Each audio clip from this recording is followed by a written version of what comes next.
देव अरिजीत सागर गुरुदेव महाराज की।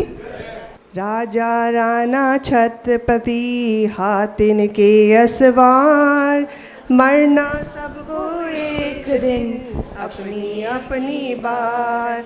दल बल देवी देवता मात पिता परिवार, मरती बिरिया जीव को कोई न राखनहार।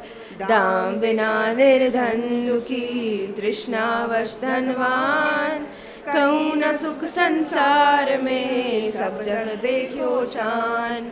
आप अकेला अवतरे मरे अकेला होय, यूं कबू इस जीव को साथी सगा न कोय। ओम नमः सिद्धेभ्यः।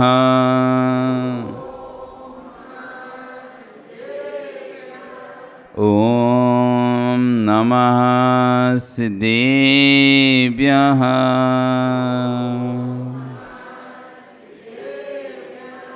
ओम नमः सिद्धेभ्यः।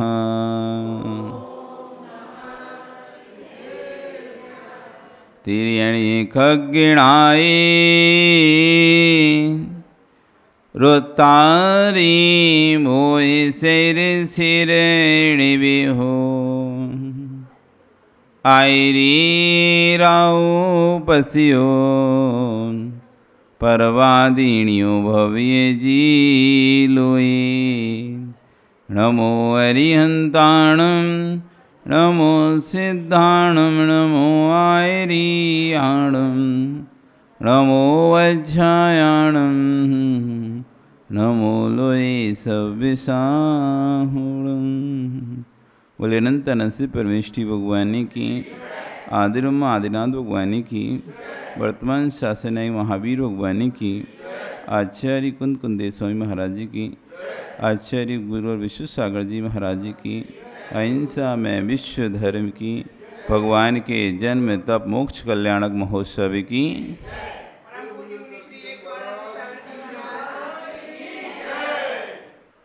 बंधु, वर्तमान शासन नायक महावीर स्वामी के शासन काल में हम सभी विराजते हैं। तीर्थंकर प्रभु की चरण निश्रा में बैठकर हम सभी जिन देशना का श्रवण कर रहे हैं। आज पावन दिन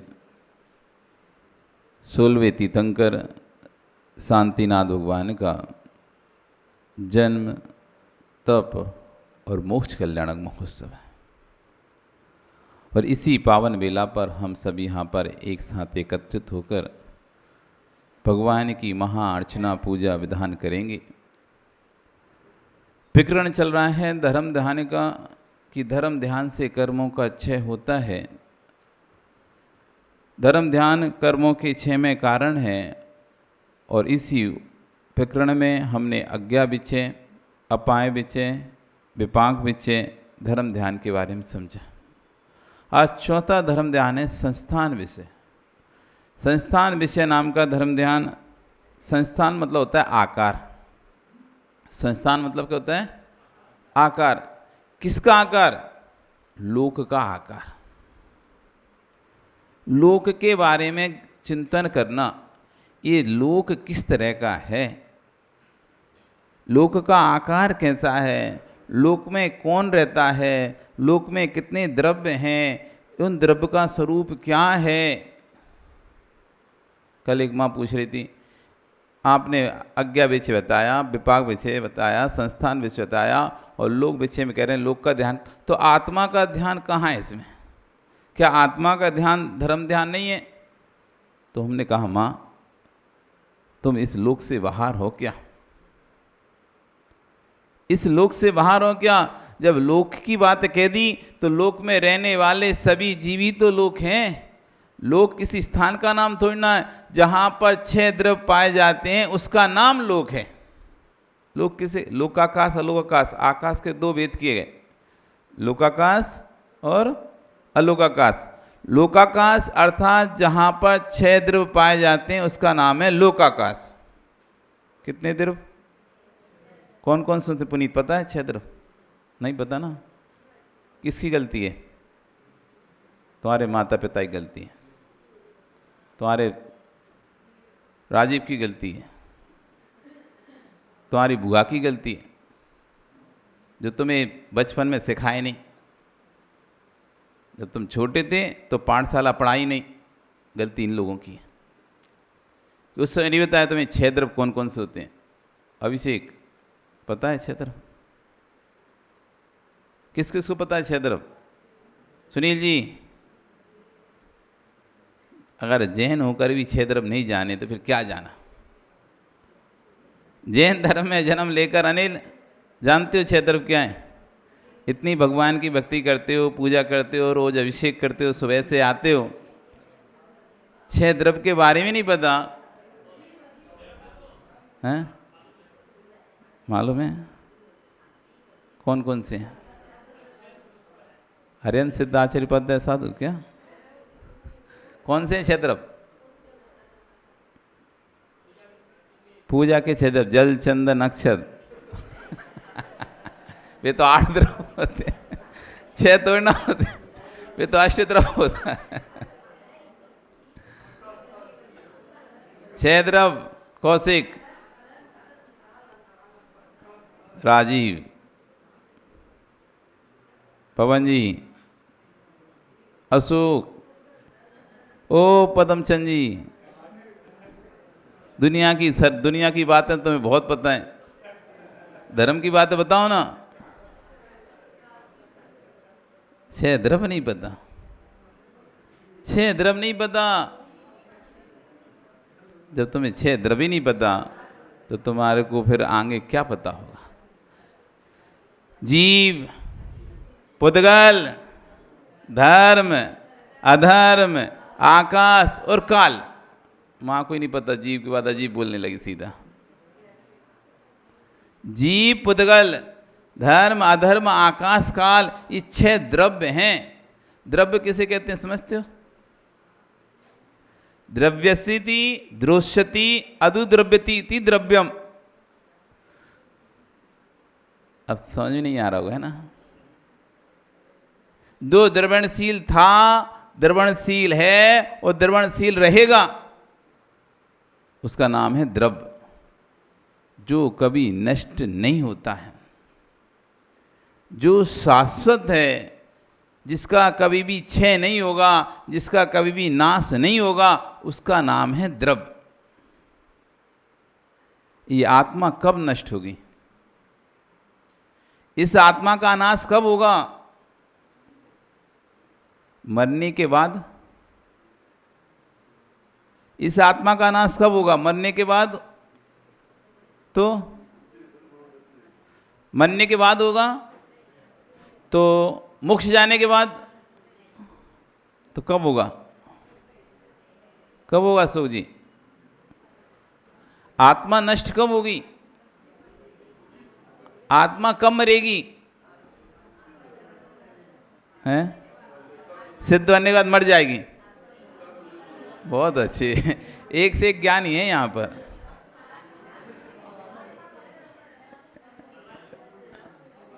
हाँ, आत्मा कब मरेगी? हैं? मरेगी नहीं। क्यों नहीं मरेगी? क्यों नहीं मरेगी? एक बोल रहा है अमर है। कौन बोल रहा है अमर है? अच्छा, अमर है इसलिए नहीं मेरे। राजीव, दामाद जी सही बोल रहे हैं तुम्हारे। अमर है इसलिए नहीं, द्रव्य है इसलिए। यदि अमर है ये हेतु दे दो कि आत्मा कभी नष्ट नहीं होगी क्योंकि अमर है, तो फिर पुद्गल कब नष्ट होगा? ये अमर और मरने वाला तो चेतन में काम होता है, लेकिन पुद्गल तो ऐसा है नहीं जिसमें अमर शब्द लगा सको। पुद्गल में ये लकड़ी अमर है ऐसा तो नहीं बोल सकते ना। तो अमर हेतु नहीं, द्रव्यत्व हेतु। ये आत्मा कभी भी नहीं नष्ट होगी, ये आत्मा कभी भी नष्ट नहीं होगी। क्यों नहीं नष्ट होगी? क्योंकि आत्मा द्रव्य है और द्रव्य सदैव शाश्वत होता है। नष्ट पर्याय होती हैं, द्रव्य नहीं होता। जिसे हम मनुष्य कह रहे हैं, मनुष्य कह रहे हैं, मनुष्य कह रहे हैं, ये मनुष्य जीव, ये मनुष्य जीव, मनुष्य जीव, ये मनुष्य पर्याय है उस जीव की। मनुष्य जीव नहीं है, ये जीव की एक पर्याय है। ये पर्याय नष्ट हो जाएगी 100 साल बाद, 80 साल बाद, ये पर्याय तो नष्ट हो जाएगी, लेकिन इस पर्याय में जो पर्यायी है, जो आत्मा थी, वो नष्ट नहीं होगी, वो दूसरी जगह जाकर उत्पन्न हो जाएगी। ये शरीर नष्ट हो जाएगा क्या? इस शरीर में जो परमाणु लगे, जो पुद्गल का उपयोग हुआ है, वो भी नष्ट हो जाएंगे। शरीर नष्ट होगा, लेकिन शरीर जिन पुद्गल परमाणुओं से बना है वे नष्ट नहीं होंगे। इस शरीर रूप में भी हैं, वो राख रूप में बन जाएंगे। जो पुद्गल परमाणु शरीर रूप में दिखाई दे रहे हैं, यही जब चिता पर रखा होगा तो आत्मा तो चली गई, दूसरे के जन्म ले लिया। ये शरीर क्या हुआ? शरीर को आग लगा दी, राख बन गया। तो जो परमाणु शरीर के रूप में थे, अब ये परमाणु राख के रूप में आ गए। वे परमाणु नष्ट नहीं हुए, परिवर्तन हो गया। द्रवणशील है, परिवर्तनशील है। जो द्रव्य है परिवर्तनशील है, बदल गया। आज जो आत्मा मनुष्य पर्याय के अंदर थी, कल वही आत्मा देव पर्याय के अंदर चली गई, फिर वही आत्मा नरक, तिरंच, मनुष्य चारों गतियों में भ्रमण करती करती सिद्धत्व पर्याय के रूप प्राप्त हो गई। ऐसा नहीं है कि मनुष्य में कोई अलग पर्याय आत्मा थी और बाद में देव में कोई अलग आत्मा है और भगवान कोई अलग आत्मा बनी। यही आत्मा मनुष्य, यही देव बनती है, यही तपस्या करके भगवान बनती है। क्यों? कारण नष्ट क्यों नहीं होती? क्योंकि ये द्रव्य है। आत्मा क्या है? द्रव्य है। पुद्गल क्या है? द्रव्य है। धर्म क्या है? धर्म, ये धर्म जो करते वो धर्म नहीं समझना। एक धर्म द्रव्य मतलब यहाँ पर जिस द्रव्य से हम चलते हैं, यानी जो द्रव्य हमको चलने में सहायक होता है, गमन करने में सहायक है, उसका नाम है धर्म द्रव्य। जो द्रव्य हमको रुकने में सहायक है, उसका नाम है अधर्म द्रव्य। जैसे कि वैज्ञानिक लोग ईथर नाम की गैस मानते हैं कि ब्रह्मांड में ईथर नाम की गैस है जिसके कारण से हम गमन करते हैं, लेकिन हम उस गैस को स्वीकार नहीं करते। हम तो धर्म नाम का द्रव्य है जो पूरे लोक में है, उस द्रव्य की सहायता से हम गमन करते हैं। प्रत्येक पुद्गल, प्रत्येक जीव द्रव्य उस धर्म द्रव्य की सहायता से गमन करता है और अधर्म द्रव्य की सहायता से रुकता है। ये धर्म अधर्म, पुण्य पाप वाला धर्म अधर्म नहीं लगाना। हिंसा वाला अधर्म और दया करने वाला धर्म, ये वो वाली धर्म अधर्म की व्याख्या नहीं है। ये धर्म द्रव्य और अधर्म द्रव्य की व्याख्या है। धर्म द्रव्य जो जीव और पुद्गल को चलने में सहायक हो, उसका नाम है धर्म द्रव्य, और जो जीव और पुद्गल को ठहरने में सहायक बने, उसका नाम है अधर्म द्रव्य। जो जीव, पुद्गल, धर्म, अधर्म और काल को स्थान दे, सबको रुकने में सहायता करे, वो उसका नाम है आकाश, स्पेस, आकाश द्रव्य। और जो सब में परिवर्तन कराता है, छोटा बड़ा, ऊंचा नीचा, अच्छा बुरा का व्यवहार कराता है, उसका नाम है काल द्रव्य। हम काल से तो पता करते हैं, ये बड़ा हो गया, ये छोटा हो गया, ये नया है, ये पुराना है। किससे पता करते हैं? 1 साल हो गया, 2 साल हो गया, टाइम से पता चलते ना। तो टाइम, ये काल द्रव्य ये बताता है कि कोई चीज़ नई है कि पुरानी है, छोटी है, बड़ी है, खराब है, अच्छी है। तो काल द्रव्य जो परिवर्तन कराता रहता है वस्तु में, बूढ़ा हो गया, बुजुर्ग हो गया, पुराना हो गया, इस तरह से जो परिवर्तन चलता रहता है, तो उसको बताने वाला जो द्रव्य है उसका नाम है काल द्रव्य। इस तरह से 6 द्रव्य हैं। एक जीव द्रव्य, दूसरा पुद्गल द्रव्य, जो जगत में जितने ही पदार्थ दिखाई दे रहे हैं पुद्गल द्रव्य, धर्म द्रव्य जो पुद्गल और जीव को चलने में सहायक करता है उसका नाम है धर्म द्रव्य, जो पुद्गल और जीव को रुकने में सहायक होता है उसका नाम है अधर्म द्रव्य, जो सबको स्पेस देता है, स्थान देता है, उसका नाम है आकाश द्रव्य, और जो परिवर्तन दिखाता है, बुरा अच्छा बुरा का, नए पुराने का, छोटे बड़े का व्यवहार कराता है, उसका नाम है काल द्रव्य। इस तरह से हैं, द्रव्य का कोई दूसरा नाम नहीं है, द्रव्य का द्रव्य ही नाम है। अणु तो पुद्गल के भेद हैं, अणु और परमाणु ये पुद्गल के भेद हैं। स्कंद, अणु, परमाणु सब जैसे जीव के भेद है ना, तिरंच, मनुष्य, देव, नरक, देव जीव, तिरंच जीव, मनुष्य जीव, नारकी जीव, सिद्ध जीव, ये किसके भेद हो गए? जीव द्रव्य के भेद हो गए, ऐसे पुद्गल द्रव्य के भी और भेद होते हैं, जिसको स्कंद नाम है। एक अणु, अणु मतलब जिसका दूसरा टुकड़ा नहीं हो, जिससे परमाणु कहते हैं ना, न्यूट्रल एटम, तो जिसका कोई दूसरा टुकड़ा नहीं हो सके उसे कहते हैं अणु या परमाणु। और जो अणु परमाणु से मिलकर बनता है उसका नाम होता है स्कंद, समूह। स्कंद मतलब होता है समूह। तो ये परमाणु के भेद, उसके भेद हो गए, पुद्गल के भेद हो जाते हैं, भेद में भेद चलते रहते हैं। तो इस तरह से 6 द्रव्य हैं। कौन कौन से अब पता चल गया? कौन कौन से द्रव्य हैं 6? जीव, पुद्गल, धर्म, अधर्म, आकाश, काल, ये 6 द्रव्य हैं। ये 6 द्रव्य जहां पर पाए जाते हैं उसका नाम है लोक।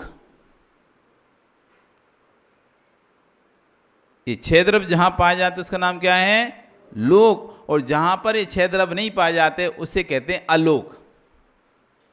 आकाश एक बहुत बड़ा स्थान हो गया, उस आकाश में एक निश्चित स्थान पर ये 6 द्रव्य पाए जाते हैं। उस आकाश में एक निश्चित स्थान पर ये 6 द्रव्य पाए जाते हैं। तो एक निश्चित स्थान फिक्स किया गया है जिसका स्पेस दिया है 343 घन राजू। उसका स्थान कितना है? 343 घन राजू, ये उसका स्पेस है। इतने स्पेस में 6 द्रव्य पाए जाते हैं। बाकी शेष स्पेस में जो अनंत आकाश है जिसका कोई सीमा नहीं है, उसमें ये 6 द्रव्य नहीं पाए जाते। तो ये 6 द्रव्य जितने स्पेस पाए जाते हैं उसका नाम है लोकाकाश। और जहां पर ये 6 द्रव्य नहीं पाए जाते उसका नाम है, अपोजिट कर दो, क्या हो गया? अलोकाकाश। तो लोकाकाश जब कहा कि ये धर्म ध्यान करना है, संस्थान विषय नाम का धर्म ध्यान करना है, लोक के आकार का चिंतन करना है। कैसा है लोक का आकार? तो कहते हैं कमर पर दोनों हाथ रख लो। खड़े हो पुनीत, खड़े हो, दोनों हाथ रखो कमर पे, ऐसे थोड़ा पैर फैलाओ अपने, और फैलाओ। हाँ, ये कमर पर हाथ रखे हुए, पैर फैलाए हुए जैसे व्यक्ति का जो आकार है यही लोक का आकार है। लोक पुरुष संठान 14 राजू उतंग, ना बहन गा रही थी ना, 14 राजू उतंग, 14 राजू लंबा, जैसे ये 6 फुट लंबा है ना, तो ऐसे ही वो लोक कैसा है? 14 राजू लंबा, ऐसा है। खड़े हो वापस, देखो, हाँ खड़े हो वैसे ही। ये लोक 14 राजू लंबा, 7 राजू ऐसा घेरे में, कितना? जैसे इसका ये मोटाई देख रहे हैं अपन, ये शरीर की मोटाई, ऐसी 7 राजू घेरे तक मोटा रहता है, ऐसा घेरे में जाता है। फिर ऊपर 1 राजू, यहाँ पर 3 राजू, फिर यहाँ टोनी के यहाँ 5 राजू, फिर कमर के यहाँ उतरा तो फिर 1 राजू, फिर पैर के यहाँ जांघों तक आया फिर 5 राजू, फिर नीचे पैर के यहाँ गया 7 राजू। ऐसा अलग अलग चौड़ाई है ना, देखो अलग अलग आ रही ना चौड़ाई, सब जगह एक सी नहीं आएगी ना, अलग अलग आएगी। चेहरे तक की यहाँ से लेके यहाँ तक अलग है, यहाँ से लेके यहाँ तक अलग है, टोनी से लेके टोनी तक अलग हो गई, पैर की गर्द कमर की अलग हो गई, फिर पैर की अलग हुई, फिर नीचे की अलग, ऐसी अलग अलग रेशियो हैं उसके। तो कुल मिला के सबका आपस में गुणा करते हैं, मल्टीप्लाई करते हैं, 14 ऊपर, 7 गहरा, फिर 3 5 1 3 5 1 7 ऐसा करते हैं। तो कुल मिलाकर टोटल 343 घन राजू डायमीटर आ जाता है। ये लोक है, बैठ जाओ, ये लोक है। क्या ये? 343 घन राजू का लोक है। इस लोक में 3 पार्ट हैं। कितने पार्ट? एक पार्ट का नाम है ऊर्ध्वलोक, ऊपर वाला लोक, एक पार्ट का नाम है मध्य लोक, बीच का, और एक पार्ट का नाम है अधोलोक।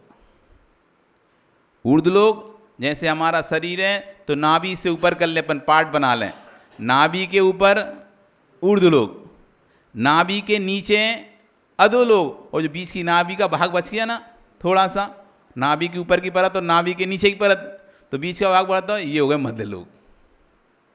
इतना सा ये मध्यलोक। जैसे नाभि, अपनी पेट की नाभि है ना, तो नाभि की ऊपर की चमड़ी ले लो और नीचे की चमड़ी ले लो, तो ऊपर की चमड़ी से तो हो गया ऊर्ध्वलोक, नीचे की चमड़ी से आखिरी तक पैर तक अधोलोक, और बीच का जो गड्ढा गड्ढा थोड़ा सा बचा ना जगह इतनी सी, इतना सा ये मध्यलोक। इतनी सी जगह मिली अपन लोगों को।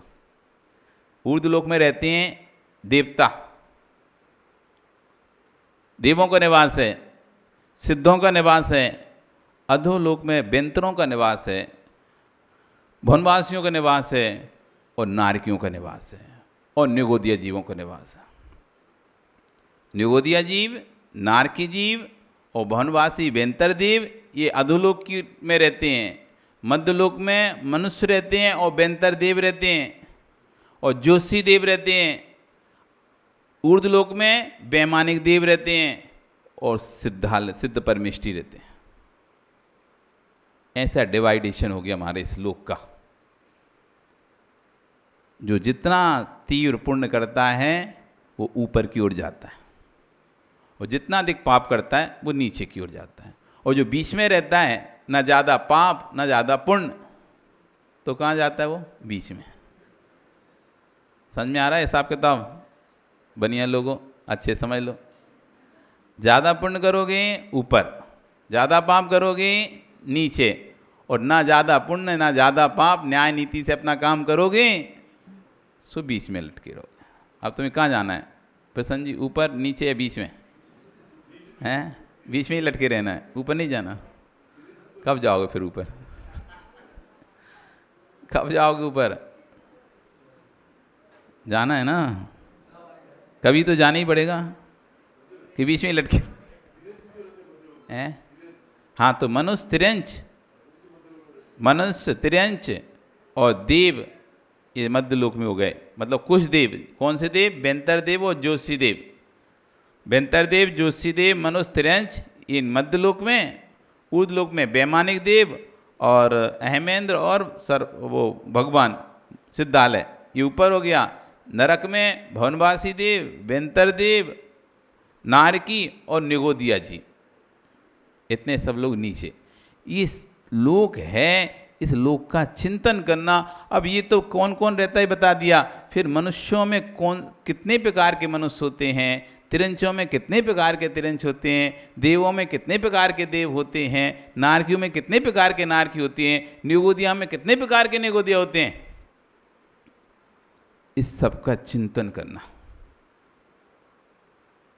फिर इन सब में मैं कहां पर हूं, इस बात का चिंतन करना। जो भगवान बनते हैं वो ऐसे नहीं बन जाते, धर्म ध्यान से भगवान बनते हैं।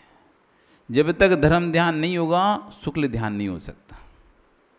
जब तक धर्म ध्यान नहीं होगा, क्योंकि आपका मन एक विषय पर एकत्रित करना होता है। शुक्ल ध्यान में क्या होता है? मन को एक विषय पर एकत्रित करना होता है। जब विषय ही नहीं है तो एकत्रित कहां पे करोगे? सब्जेक्ट चाहिए, एक मन को एक सब्जेक्ट चाहिए। क्या चाहिए होता है? सब्जेक्ट चाहिए। बिना सब्जेक्ट के मन ठहरता नहीं है। उसे कोई ना कोई सब्जेक्ट विषय दो तब चलेगा। चाहे तुम धार्मिक दे दो चाहे अधार्मिक दे दो, कोई भी तो विषय पर सोचेगा मन। उस मन को सोचने के लिए आपको विषय होना चाहिए। और जब तक विषय नहीं होगा तो मन एकाग्रित नहीं होगा, और जब तक मन एकाग्रित नहीं होगा तो शुक्ल ध्यान तो होने नहीं है। जब धर्म में ध्यान ही नहीं होगा व्यक्ति के पास तो शुक्ल ध्यान नहीं होगा, और जब तक शुक्ल ध्यान नहीं होगा तब तक भगवान नहीं बनेगा। इसलिए हमारे तीर्थंकरों ने सबसे पहले धर्म ध्यान को धारण किया।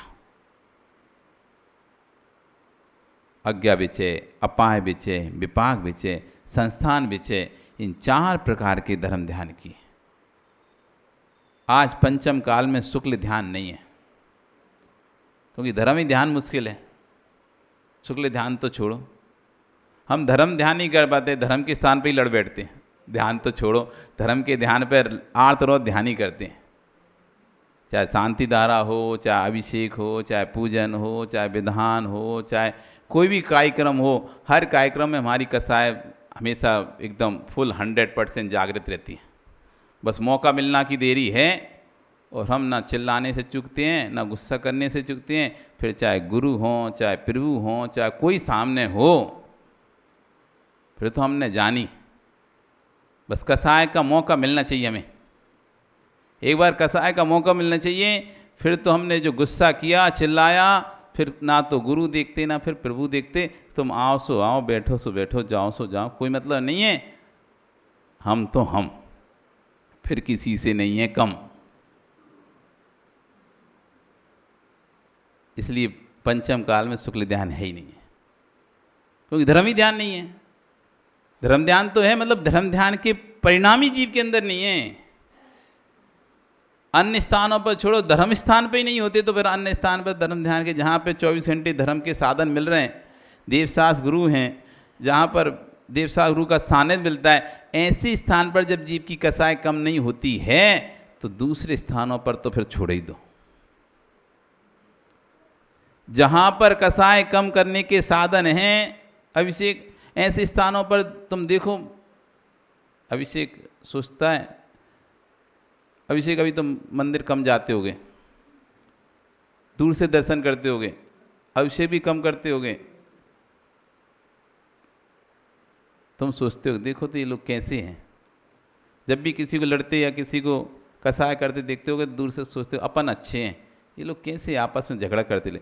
लेकिन कुछ दिन तुम उन्हीं के साथ रहने लगो और कंटिन्यू अभिषेक करने लगो, मंदिर जाने लगो, तुम भी वैसे ही हो जाओगे। फिर तुम्हारे अंदर भी वही संस्कार आ जाएंगे, कसाय के, छल कपट के, ईर्ष्या के, राजनीति के, अपना काम बनाने के, कैसे करना है, कैसे अपना काम निकालना है या कैसे अपने पक्ष में लोगों को करना है, ये सब संस्कार बैठ जाएंगे। क्योंकि धर्म ध्यान कम, आज वर्तमान में ईर्ष्याएं ज़्यादा हैं, कोई किसी को नहीं देखना चाहता। बस हर व्यक्ति ये निश्चिंत बैठा हुआ है, तुम कोई गलती करो और हम तुम्हें पकड़ें।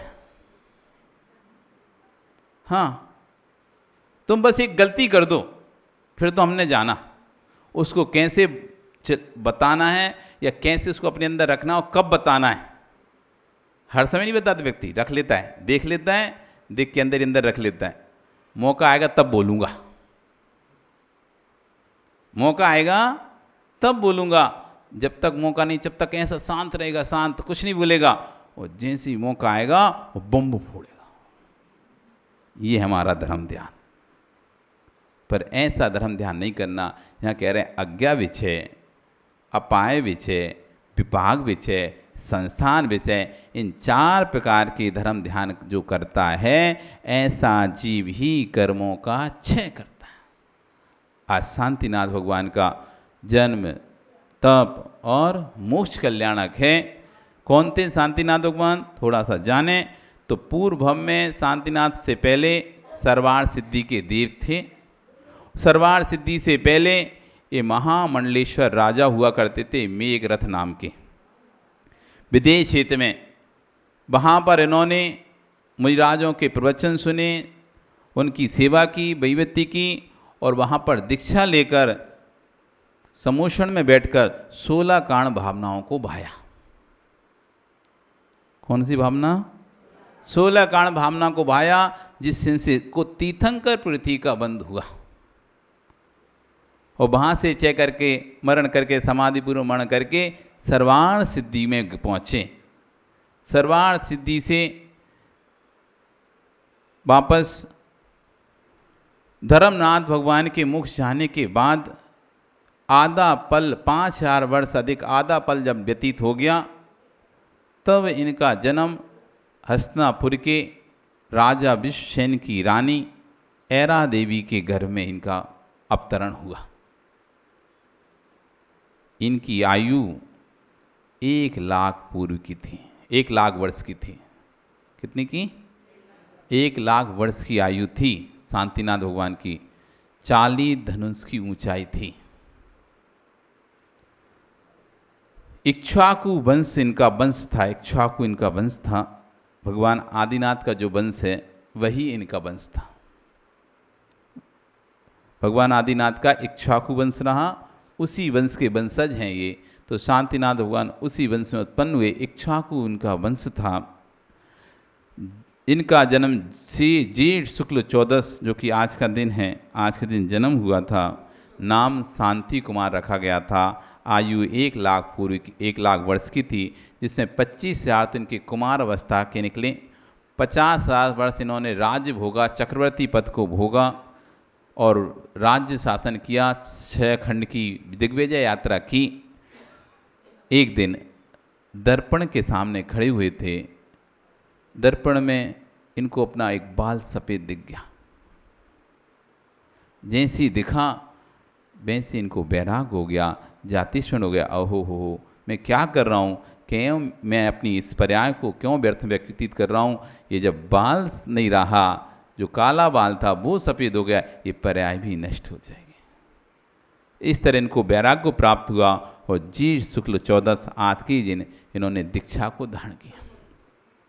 ज्येष्ठ कृष्ण 14 के दिन दीक्षा को प्राप्त किया। इनकी दीक्षा पाल की सिद्धार्थ थी। आम्र वन के नीचे बैठकर इन्होंने अपने पंचमुष्टि के श्लोच कर दीक्षा को प्राप्त किया। 3 दिन तक उपवास किए। 3 दिन बाद खीर की पारणा हुई। खीर से पारणा हुई। 16 वर्ष तक ये मुनि बनकर विहार करे।